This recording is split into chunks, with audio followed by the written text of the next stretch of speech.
excited to have you guys. We are. So we're just going to take a couple housekeeping seconds and go ahead and share to our personal pages. So y'all come on in here, invite somebody. Please make sure that you like and share. We're excited to have you join us today. So it's okay. You can just turn it down on the side whenever you're All ready. right. Yeah, I'm excited.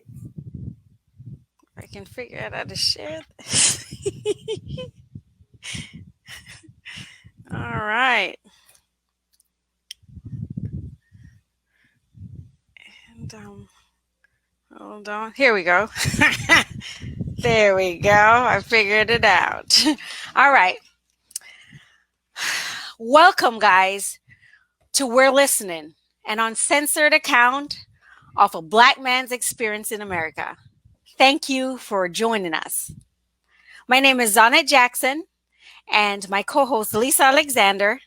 Hey there, you guys. So glad that you joined us. We're so excited because we wanted to hear the experiences of Black men in America. So, guess what? We're listening to their experiences right here on this podcast platform. That's right. So, today on our podcast, we have our first guest, my husband, Charles Edward Jackson II. We are excited to have you, Charles. Welcome. Yeah, we're excited to have Charles, you guys. Let me tell you a little bit about Mr. Jackson. Let me bring him on in there. Hey, Charles. Hey, good evening, Lisa and Zanet. How you doing? Hey. Hello, Charles. Yeah. We're glad that you're here. You guys, Yes. Charles Jackson II, he is the founder of Relational Leadership Network. He is also a Marine, and he is the founder, with along with his wife, of the You Before Me Marriage Ministries. I'm just going to plug in. It's amazing. So I'm going to give you all their little tags and stuff so you guys can connect with them. Okay, but anyway, Charles, that's just a little bit about who you are. So welcome. We're glad you're here. Thank you both for having me on what I believe is going to be a very insightful and impactful video podcast. The topic is real relevant. The approach is simple, and I think the passion behind the project is coming out already as I've been seeing you guys share and talk about it. So I'm really humbled and excited to have been your first guest. Thank you for choosing me, and hopefully Oh, we can set the yay. tone for the rest of the series tonight. It's been our pleasure. It's our honor to have you on, Charles. So let's get right into it, right? All Our right. first question is, Charles, what age were you made aware that your skin color mattered and that it would determine how you would be treated in life? Yeah, so like most homes, I grew up having those conversations with my parents first and foremost. That when you leave the house, you need to be careful because you may be judged. There's prejudice and there's stereotypes that are associated with you as a black boy. Like my parents had that conversation with me, and then when I went to elementary, even though there was an elementary school right behind us, I got shipped about 35 minutes away to a school where they were looking to continue the integration process. And so there was about three buses of us getting shipped up. And as we would get off the bus, we would see the other kids kind of point and stare. The other white kids would talk about all of these black kids getting off the bus, and they would, grab their book bags and kind of avoid us on the playground, as we were getting. But then when I remember I was being in third grade and I'm trying to play on the playground, and one of the guys, as I'm trying to play ball with him, he said, H no the N word, you can't play with these balls. And Wow. he and I got into a fight on the playground. And after we fought, believe it or not, we actually became good friends. But I noticed that when we would go to the cafeteria, we would kind of sit in our own sections, and it was that whole separation of races in the classroom. My opportunities to have a bad day were few and far in between, but my counterparts could mess up, talk back to the TV. They never saw the principal's office or had their recess taken away. But if I looked at the teacher wrong or thought about raising my voice, I saw that I was going to be treated differently. Fast forward, and then And you said that was what and age, Charles? that was third grade that I started to experience these things. I even Wow. remember a teacher when there was a girl who I liked, who, was a little white girl, long pretty hair, and I called myself having a crush on her. And the teacher overheard me say that her dress was nice, and she smiled and like turned like red to the face, like blushing, appreciating the compliment.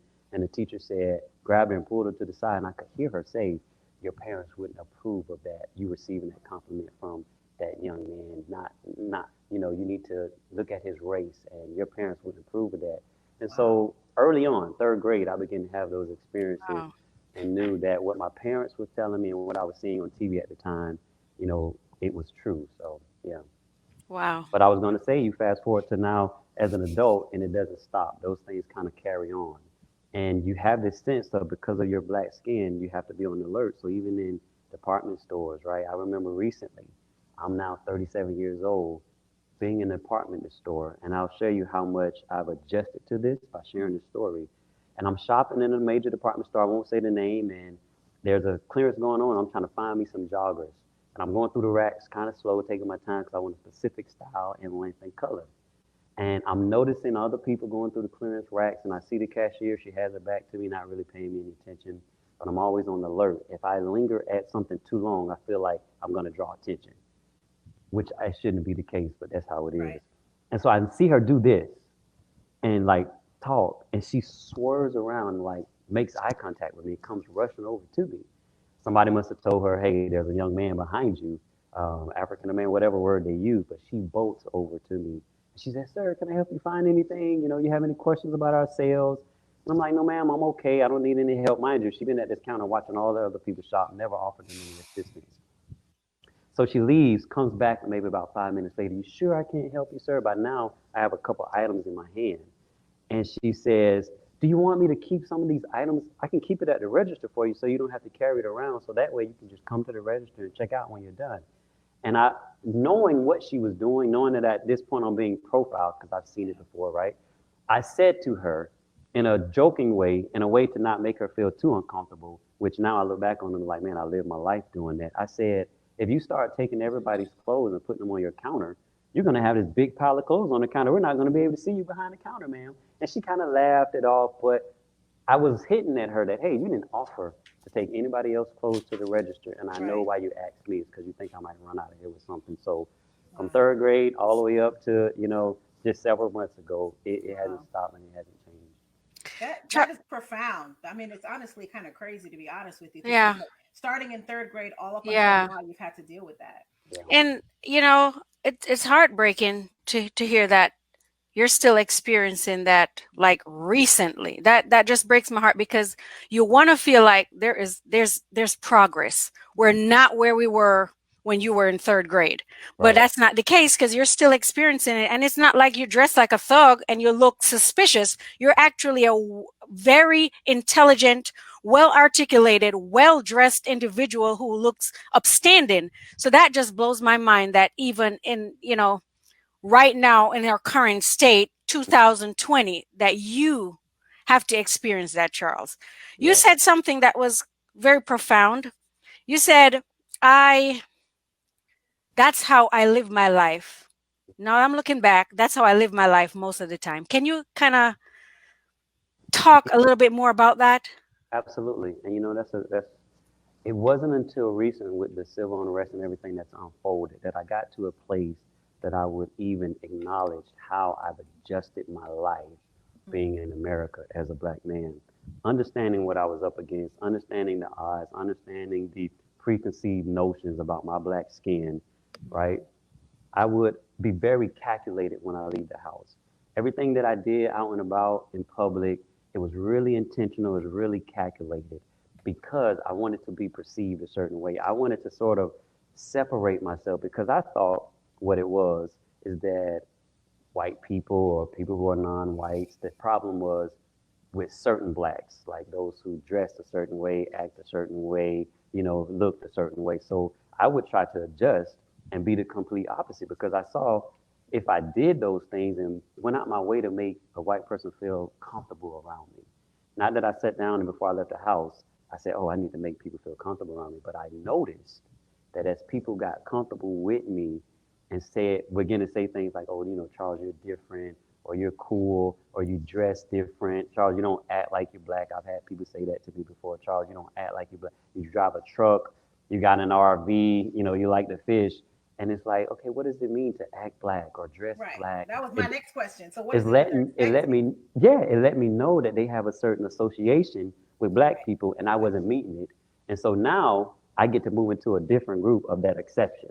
Like, oh, you're not like the rest, or my perceived prejudice and biases that I have for black people, you're a little different. So I noticed that I was able to get in and they would be a little bit more comfortable around me. And so I live my life trying to make people comfortable around me and see that not everybody is, out to rob you. Not everybody is, a criminal or a bad guy.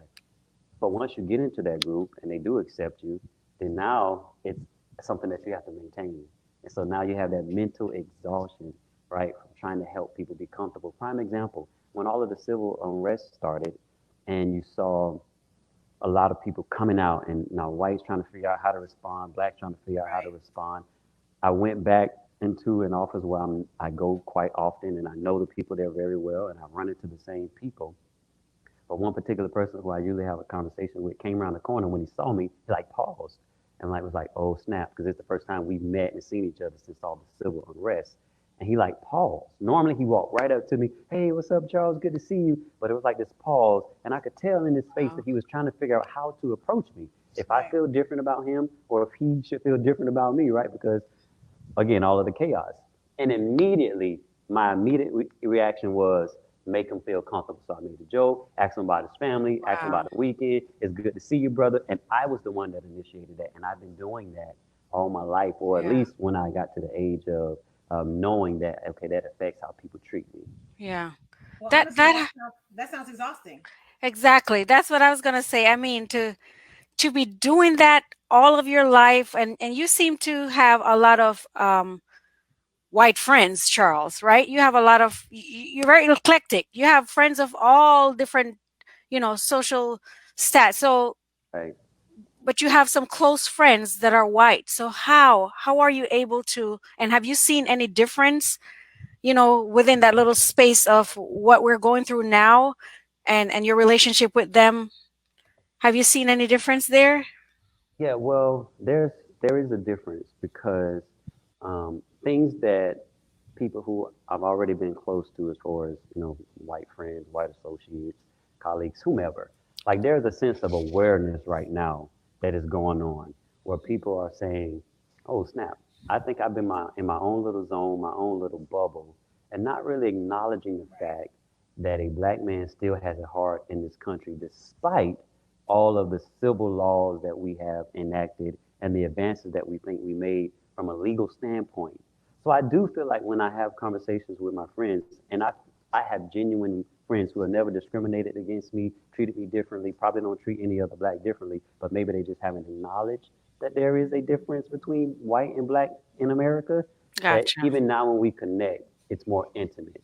It's not that they need to apologize for anything. Like in the beginning, I was getting phone calls from folks saying, "I'm sorry, I don't know what to do, I don't know what to say." But you really haven't done anything to me per se. It's just we've Right. all played in this system and we tried to play our part in the system to be able to survive and thrive. And you had a part to play and I had a part to play. Now some of those barriers are being broken and our eyes are being opened.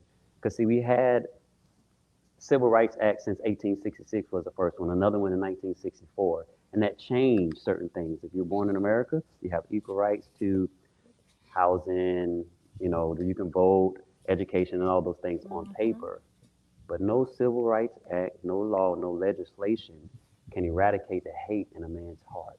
Mm, That takes a special encounter. It That does. takes your It eyes does. being open, right? And so it's not necessarily legislation that I'm talking about now with my white friends and those who are associates.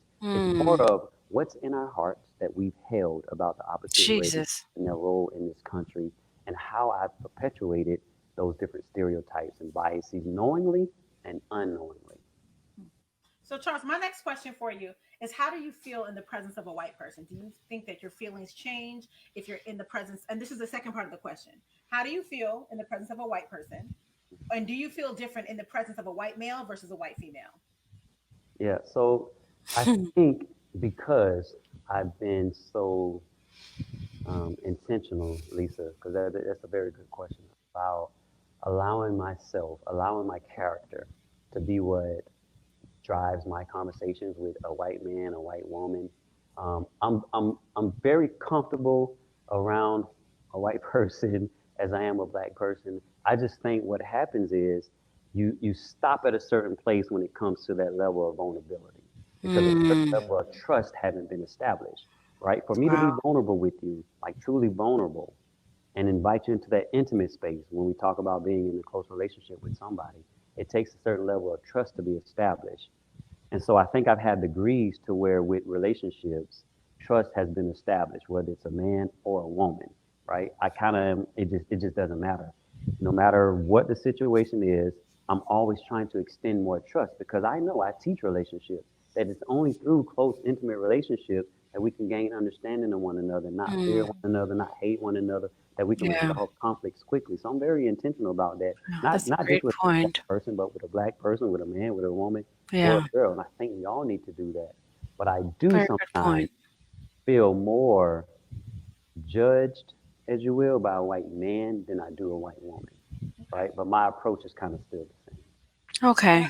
I will ask this, Charles. I know that when Donna and I were talking earlier. So, for example, if you got, because you made a good point, you get in an elevator and there's someone in there, a white woman in there, or something like that, or a situation where you're in close quarters with another white person, Yeah, Hmm. you would exit the elevator beforehand, or you would make adjustments based on that situation.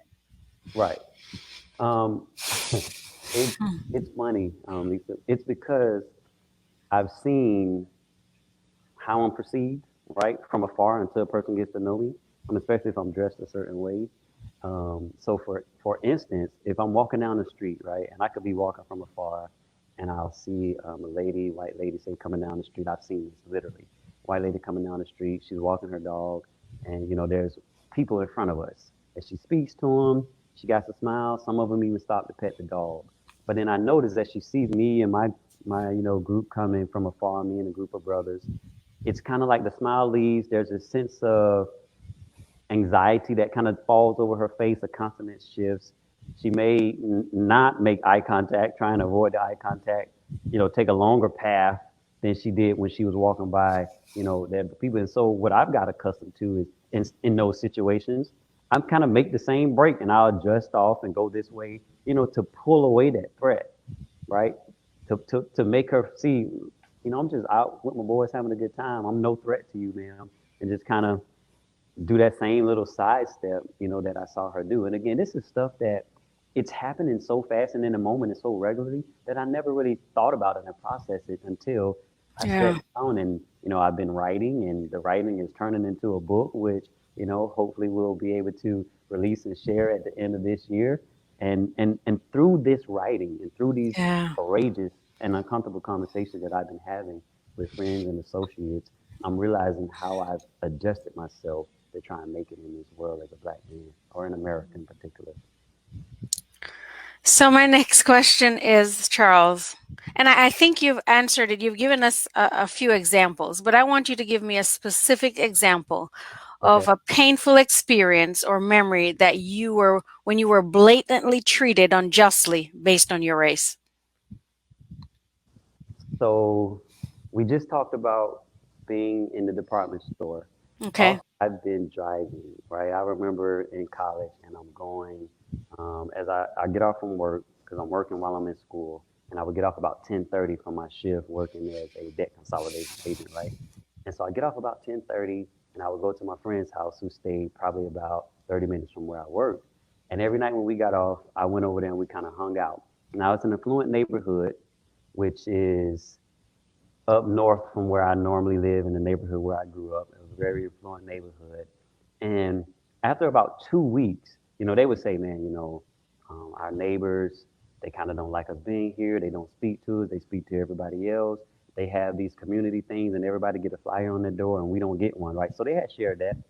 So I remember after about 2 weeks of going there every night when I got off about 10:30, one night I pull up. Every time I get out of the car, there's nothing on me, no bags. I'm not staying overnight. I'm not carrying anything. It's just me. And I probably stayed for several hours. I get out the car one night, and all of a sudden, all of these police sirens coming down the street.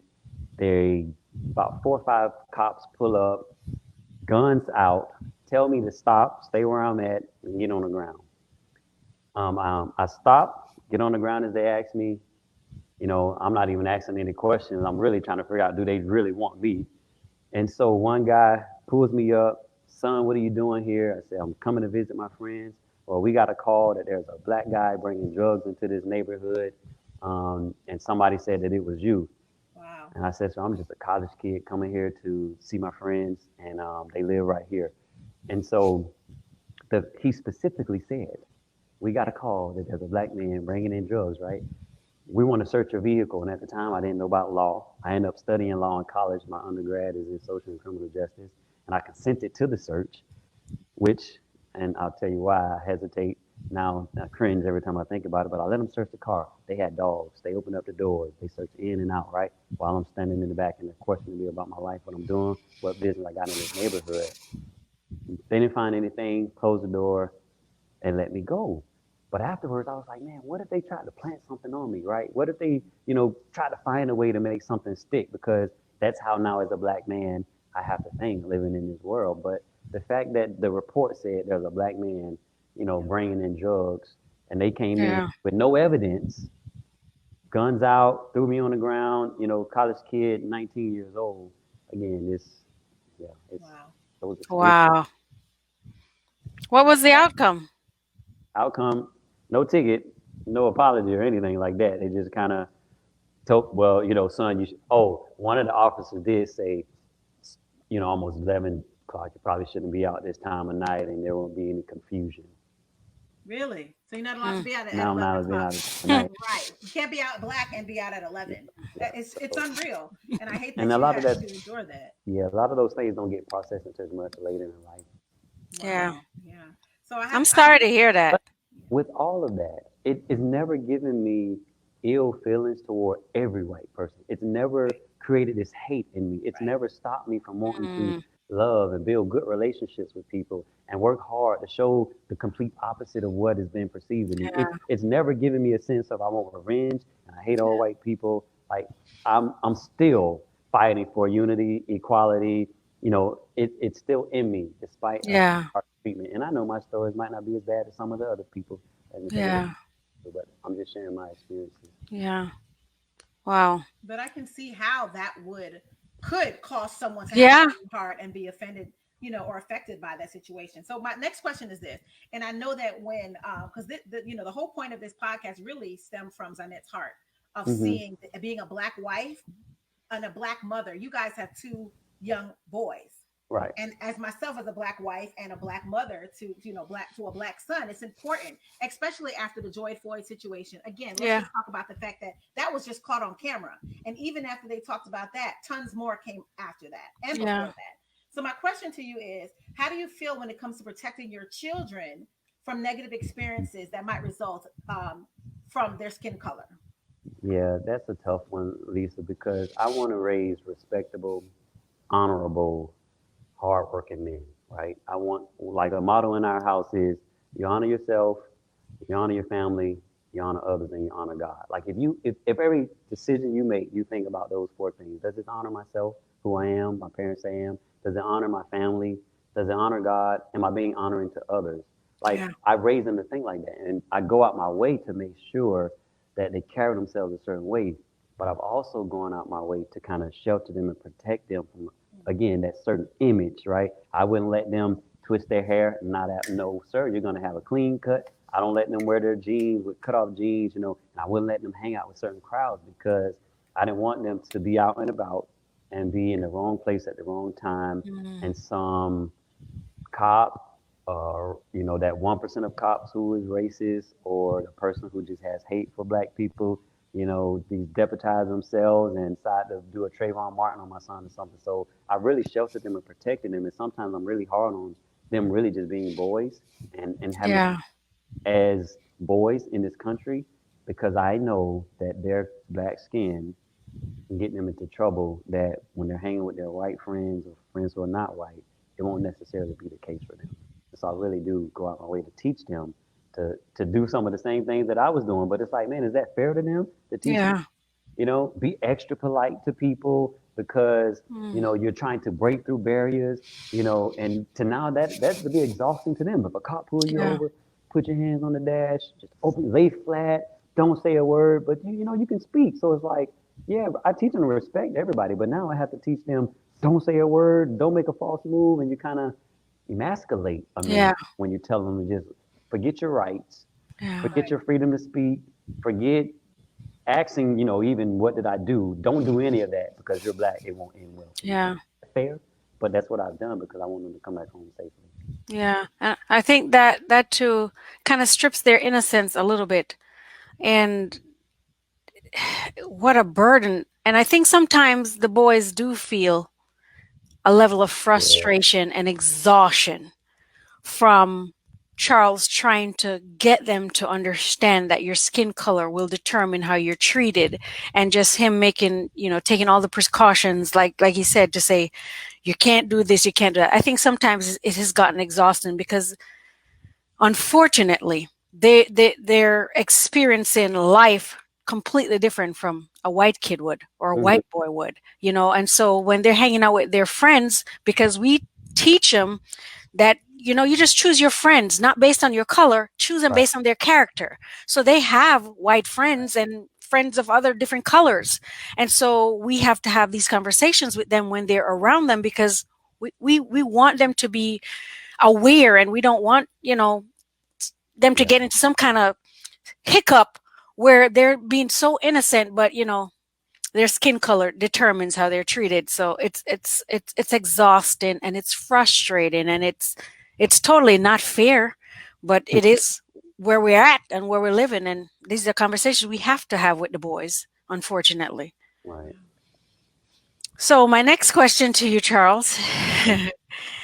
and I think this question is what kind of started this whole thing, for because Charles and I were talking about just what happened a few months ago, and everybody's talking about it.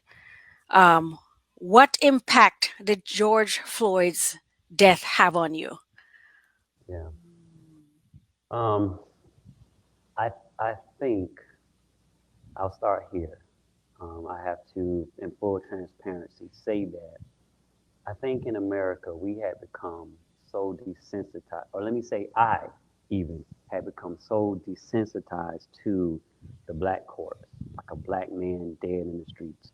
Going back from slavery, we black bodies have been thrown overboard on slave ships. We've been burned in houses. You've seen black bodies hanging from trees. You've seen black bodies drugged behind cars.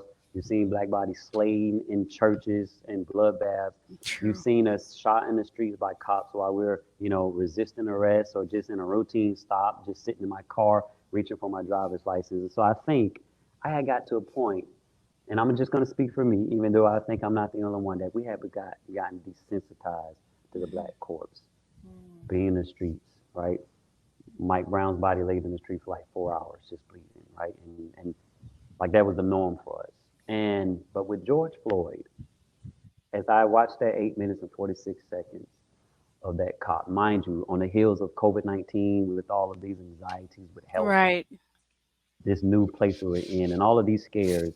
And I sat there and watched them 8 minutes, 46 seconds, the clip that I saw of this man handcuffed, can't pose a threat to anybody, but with this white cop with his knee on his neck, pressing into him, his shades just on his head, not even moving, with three white men standing around him. Immediately, I had this revelation, and I was reminded, even though I tried to dress a certain way, talk a certain way, achieve a certain economic status and a certain status in the marketplace, and just carry myself a certain way, I cannot escape the fact that in this country, from a spiritual sense, there is that population group of the male dominant force that would want to snuff us out. And it was symbolic to him just holding his knee on his neck until all the life seeped out of him. And it was a reminder to me that that population in America, that dominant force that would want to eradicate, right, black lives from this country, they don't see us as positive contributors to society. And if they have to do it one by one, those who have the authority, the sworn authority, right, they're supposed to be protecting us, sniff us Yeah. out one by one, they will. And I think for the first time ever, seeing a black man dead on TV, I cried. That was the second time. The first time was when I saw images of Emmett Till and we went back and reread the story of what happened to him. I cried. And then with George Floyd, after I stopped watching the video, I started reading. I literally sat at my desk and I was crying, right? And it was while I was doing remote work, because everything that I've tried to block out and shun myself from and protect myself from came back full circle.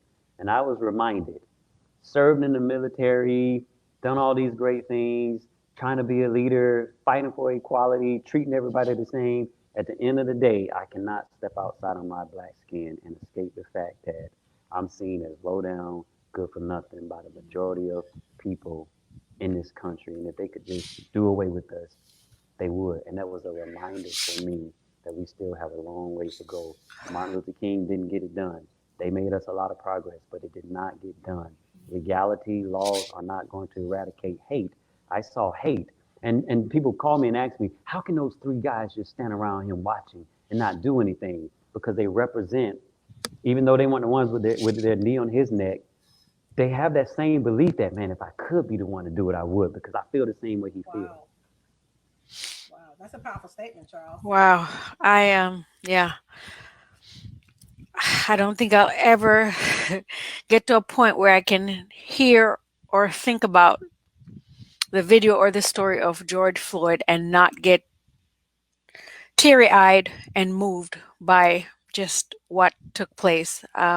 Yeah, so it put me on edge again. And I think, though, for the first time, a lot of people saw it and our hearts open to it, right? Yeah. And, and I think that's a good thing. I hope I'm believing that good will come out of it. Yeah. But yeah, Because it was. I think too, we saw other things happen. We saw it, but for this, we literally watched live for Mm-hmm, almost 9 minutes. hmm. And the other men behind the car were also on his body. So we're looking at you kill him live on television, and we're able to see this happen. And I think it shook the entire world. Yeah, Yeah. And yeah, so, and yeah, like you said, you made a point earlier about your sons and not wanting them to twist their hair. They're just kids. They want to twist their hair because they think it's cooler. They like it, Yeah. but you don't let them because you know doing something like that would stereotype them. yeah. Yeah. So I know we only have you for a few more minutes, Charles, but I do have a couple more questions for you. Okay. Yeah.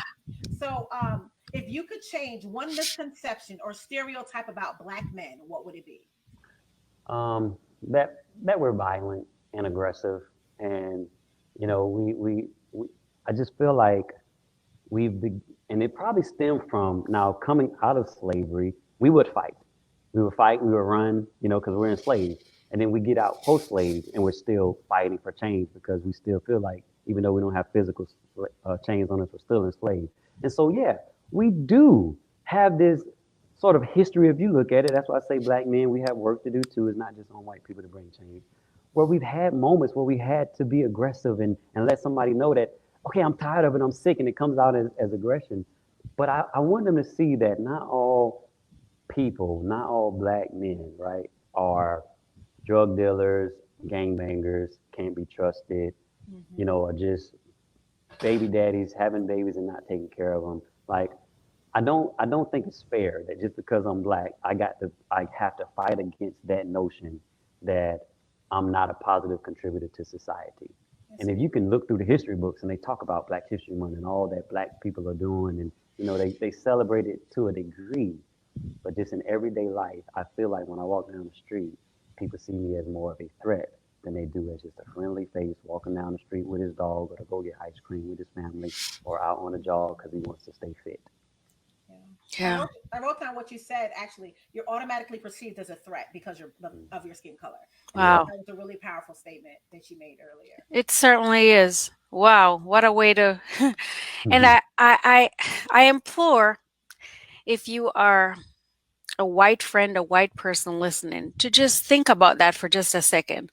Like, put yourself in our shoe if you can, to think about, man, just my skin color that I didn't choose to Hmm. be, I had nothing to do with my skin color, but to think, man, that caused me to be perceived a certain way, to be treated a certain way, and to have to go through life, experience certain things. And maybe that can maybe give you an idea of that we're not, all of us are not like, um they say we're just overreacting, Yeah. or we're just, I hope that would give some insight as to how our lives are and why we are the way we are, and what we're experiencing. So that Yeah. would give you some empathy, I you think know. that's key. We have to stop and look at the other side of the coin because you might be an individual that say, well, I haven't treated anybody that way, right? I haven't, like, I don't treat people bad. I don't call people names, and I have close groups. I'm a not a racist person, but you have to put yourself on the other side of the coin and say, how would it feel to be in this person's shoes or skin, and then how my behavior, lack of Mm, acknowledging it, has perpetuated them feeling the way they feel Right. in their skin, right? wow. That's what it's about. Just kind of That's look a, at the other side of the coin, yeah. we see our side. Yeah, that's a great point, Charles. So I'm gonna sum up. I'm gonna put two questions in one here for you, because I want to hear. Okay, so here go the question. I'm bundling it up. How how or where do you think real change can occur for a black man? And then, um, to our audience of our white brothers and white sisters, Hmm. how can they? What do they need to know or understand about what's going on in our current state, and what can they do to help? You know, to bring some kind of change or progress to where we're coming from and where we are right now. Because a lot of our white, brothers and sisters, they're asking that. What can we do to help? So I think first the acknowledgement, right, that there is a problem and that I've been a part of the problem, you've been a part of the problem. We need that acknowledgement first and foremost, right? And we need allies, meaning it can't just be blacks screaming for equity and equal treatment, fair treatment, to not be judged by our skin, to not be snuffed out and have this target on our backs where cops are trying to, there was a judge for hire who was like locking blacks up at higher rates, and it was in the newspaper, locking blacks up at higher rates to get them off the streets, to get them Wow. incarcerated, and people were paying him for these things, right? Like Wow. those type of things that's going on in this country. It takes not just blacks saying we need change. It takes allies, different races coming together saying we need to do better and we need to do better, because until the dominant race in Mm, this country join forces with the minority groups that are Right. crying for change, there will be no change. And I'll use this analogy. Have you ever heard just somebody play the drums but they only beat the cymbal, and it's just this loud crashing cymbal, right? If you've ever Right. been around the yeah. drums, it's annoying. You don't want to hear it, right? Mm, But then somebody gets on who knows how to play, and they use all the drums in concert, and you hear this nice melody coming from these drums that you can tap your feet to and, and dance to. Where I feel like for so long, blacks in this country have been like that symbol, just crying for change, crying our mm, Black Lives Matter, right? And then they come back and say, well, all lives matter. And then we just continue to bang our symbols, that crying mm, for equality. And nobody wanted to hear it. They just wanted to shut us up even more. But now, finally, on the heels of George Floyd's death, I my feel God. that those that were silent and tried to silence us are speaking up and speaking out. And that's what it's going to take for real change. Those who can advocate are advocating. Those who can be allies are being allies. Those who can be activists are getting out there and they're joining. Those who can protest are protesting. We need all of that. No one person can do it because there's a lot to be done. We need to get the police in check. We need to have those snuffed out that have hate in their hearts. Those commissioners and police chiefs need to start right there because they know who they are. They've been Right. on your force. They've had complaints. They've been written up and then verbally talked to, and then some stuff has been swept under the rug. So you know who they are. It's time for us to acknowledge that. So police reform, community reform, our civil laws, and we need everybody, and it just can't be blacks. Yeah, that That's was good, good. Charles. That was so good. Oh my, Yeah. wow. And, Thank you for that. and we thank you guys for all your comments in the comment check as well. So we Yeah. have some closing questions. Okay, we're going to ask all our panelists, and you're our first one. So you Okay. ready? Drum roll. Okay, you Drum ready? roll. Lisa, So you don't want to ask the prior one? which No? one? I really do want to ask him that Okay, one. ask it. No, go for it. If you could change one misconception or stereotype about a black man, what would it Yeah, be? he said that. You know Did he what? say it? Yeah, he I'm going to did. say this, and I'm going to this is what I Don't say want, it again. right? Yeah, I've answered that question, but I'm going to add to that. This is what I want. This is my personal desire. Mm, I even wrote it down one time. And so I don't want to be feared, viewed as a threat to society, or just tolerated by non whites, or treated in any way less than humane simply because of the color of my skin. especially within the social constructs and the systems that are supposed to protect me and all people, right? That's what I don't want to be treated and viewed that way within those systems. Like just personally, we can start there. I feel like we can make a change. I can deal with my neighbor who don't like me. He just don't know me. We can work on that. But those social constructs that has built and established the systemic racism, I need those broken down because then we can start to make change and I can let some of this weight that I've been carrying off. Mm, that was worth asking again, wasn't it? It was. And I like what you said, Gosh, that the weight that you carry, because when you talk about even leaving the house Jesus. in the morning, you're preparing this, Mm, okay, the Charles that has to be okay to not yeah. be fearful of other people in public. That's a lot. That's a weight that you carry. But it's Yeah. also a weight that you said that you're also giving to your boys to Yeah, carry. and this can get passed down. Mm, Yeah. Yeah. That's sort of And it's an survival unfair weight. unfair. yeah, Yeah. Yeah. definitely. So, okay, so these are our shooter questions. So we're going to shoot something out real quick, and you just give us a couple words or something. What do you think first when you hear this? Yeah. A Um, first word or an experience right. when what comes to mind when you hear these words, okay? Okay. All right. You want to go first, Go Lisa? ahead. Racial profiling. Ooh, shopping in the store that I'm a thief. I'm gonna steal something. I don't have the money to buy. Just hurry up and get me out of there. And that instant where I was, and I talked about being racially profiled in the department store. I ended up spending like 200 and something odd dollars on some joggers, right?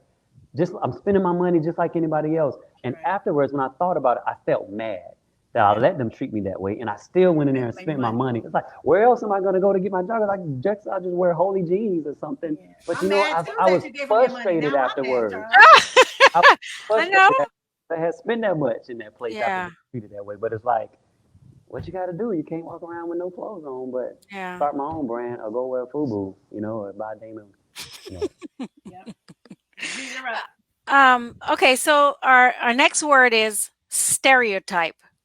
hmm Yeah, so stereotypes, I don't like just because I'm black, I need to play sports, or just because I'm black, I like fried chicken or watermelon, or just because I'm black, I'm gonna be loud and can't be trusted, and just because I'm black, I automatically like to listen to hip hop music. Like there's plenty of stereotypes. I can go down the list. A lot of them probably don't even apply to me, but yeah. All right, that was a good one. What about white privilege?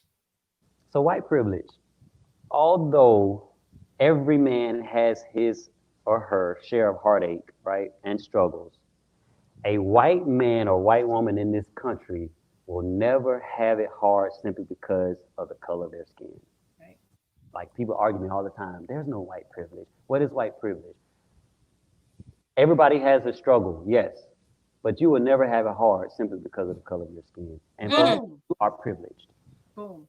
Just like that. well said. Yeah. Man, social injustice. What is your thoughts on? Yep. So within the social criminal justice system, right? The way blacks are removed from homes, removed from our communities, black men at such a high rate than all the other races. It's not just that only black men are out there committing crimes, right?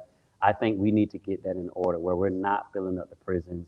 We're not the ones that are being shot in the streets. And when we do go in through those systems, we're treated just like anybody else. My skin does not give me a longer sentence. Right. Studies show that my skin color will get me a longer sentence or jail time on a first offense, where Mm, somebody else of a different color, different race will get off multiple times. They have their little three strikes. I don't get three strikes Because of the color of your skin. because of the color. wow. Facts. Yep. Prejudice. So to prejudge me is to say that because I'm black, you don't want me on your team. You don't want me to get in that leadership role. We just gonna run everything down. I don't want to be prejudged based on that. That I'm not going to be a positive contributor to society. That's good. Marginalization. So to marginalize is to treat as insignificant, right? And I think that's enough in itself. Blacks have been marginalized and disenfranchised since we were brought over here, right? And meaning we've been treated as insignificant by those who feel like they're the greater power, they're the greater authority, we're subservient to them, we're low down, we're good for nothing. If we're not working on their plantations and building them wealth, they have no reason for us being here. Dylan Roof literally said, as he's killing those people after he killed them in a statement, he quoted, "You're raping our women and you're taking over our country and you got to go." Go where? Like, where do you want us to go? Like, they don't want us here. We've been marginalized and disenfranchised. We've been treated as insignificant. That's why they can kill us in the streets like they do and don't think twice about it. Wow. That was so good, Charles. I think I want to go over two things you said, and I think Siobhan said it really well in the comments. She goes, "We want to take that weight off." That was a really powerful Mm, statement. The weight that you put on every day just to be accepted as Jesus. as a not a threat or etc. every day. That's a weight that you carry that you only carry because of the color of your skin. Yeah, yeah. Yeah. So before you have the floor, so before we let you go, you have the floor. What is one thing you would like to express to our audience? No, I want to, first and foremost, I want to thank you for this platform. I want to thank you for the opportunity to share and reflect. Again, some of this stuff, as I'm sitting here sharing it with you guys, it's been locked up and pent up in my heart for a while. It wasn't until I started writing it down in my book that I'm getting ready to release that I even realized, man, no wonder I go home sometimes so drained and frustrated.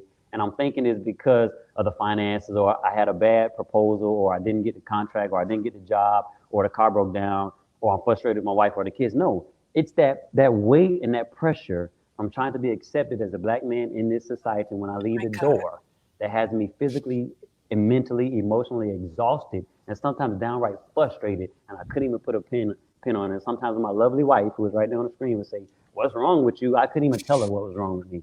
I'm just starting to realize what it is. So I want to say to those who are listening that we're at a place now where as we speak up, as we speak out, as we come together peacefully, as we try and reason with one another, we can see change in this country because generations are coming behind us who are a little bit more distant and separated from slavery and where we are. So we need to educate ourselves, but we need to come together more than we have ever before. And we need to humble ourselves and need to swallow our pride and look internally and say, what can I do differently?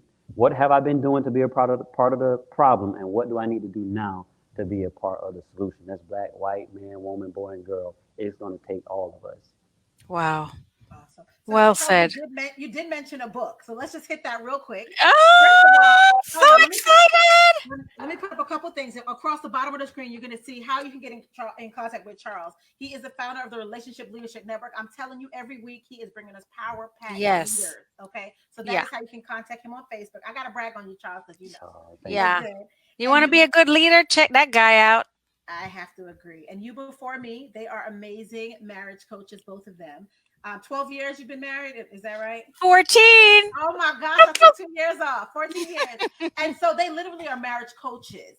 And I think that so if you have experiencing anything in your marriage, you're struggling with something, or you just need a support, they will walk alongside you. So That's contact right. them.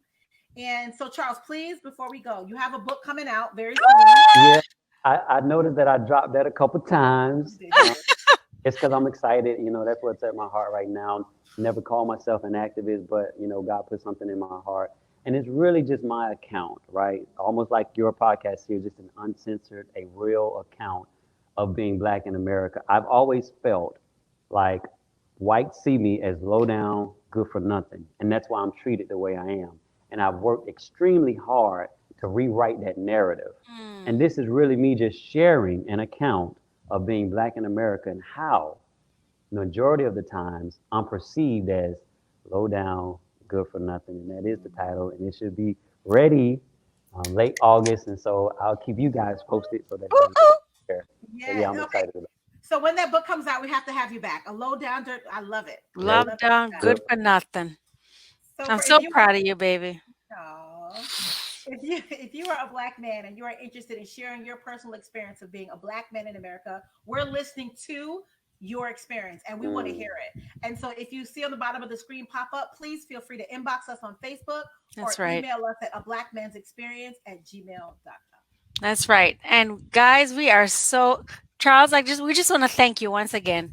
We are honored to have you on a show. It was a blast. It was so insightful, and I encourage black mamas, black wives, have the conversations with your husbands, Yeah, with your sons of what's going on in their hearts and their lives, because I didn't know a lot of stuff that I now know about Charles, and it just kind of changes your perspective, and it helps you to kind of lighten their load, because yeah. we don't want them walking around carrying all